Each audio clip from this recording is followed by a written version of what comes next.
উচিত ছিল। আমি এর আগেও আমি বলেছি মুস্তাফিজকে যখন শুনলাম মুস্তাফিজকে নিয়ে কথাবার্তা হচ্ছে তখন আমি বলেছি যারা করে এরকম, যারা সংস্কৃতিকে রাজনীতির সাথে মিলিয়ে ফেলবে এবং রাজনীতির প্রভাব সংস্কৃতি ঢুকাবে, এতে সংস্কৃতি অনেক ক্ষতিগ্রস্ত হবে। একমাত্র স্মার্ট সিটি বসুন্ধরা, আধুনিকতায় এক ধাপ এগিয়ে।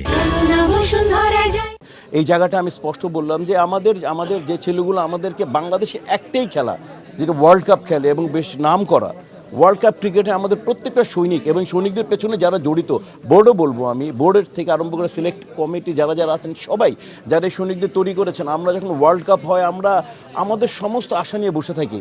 অতএব আমি মনে করি যে এটা একটা ভালো, এরকম অনেক খেলার সাথে যাতে রাজনীতি যুক্ত না হয়, যাদের মেধা আছে সেটা সাকিব হোক, মাশরাফি হোক, তামিম হোক, সেটা যারই হোক, যার মেধা আছে সে যাতে জাতীয় দলে চান্স পায় এবং আমাদেরকে তার মেধাটা ছড়িয়ে বিশ্ব দরবারে আমাদের পতাকাটা উপরে তুলে ধরতে পারে। এবং আমার দেশকে অবশ্যই মিস করবো। এখন হলো মনে করে যারা স্টেক হোল্ডার, ওনাদের উপর তো আর কথা বলা যায় না। ওনারা তো যারা দেশ চালান তাদের উপর তো আর যারা নিয়মকানুন মানেন ওনারা নিশ্চয়ই কোনো চিন্তা করেছেন। কারণ যারা এই কর্তৃপক্ষ, যেটা বিবিসি বলি বা ক্রিকেট কন্ট্রোল বোর্ড যারা বলি, যারা এটা সরকার যে সিদ্ধান্তটা নিয়েছে তারা নিশ্চয়ই দেশের জন্য নিয়েছে।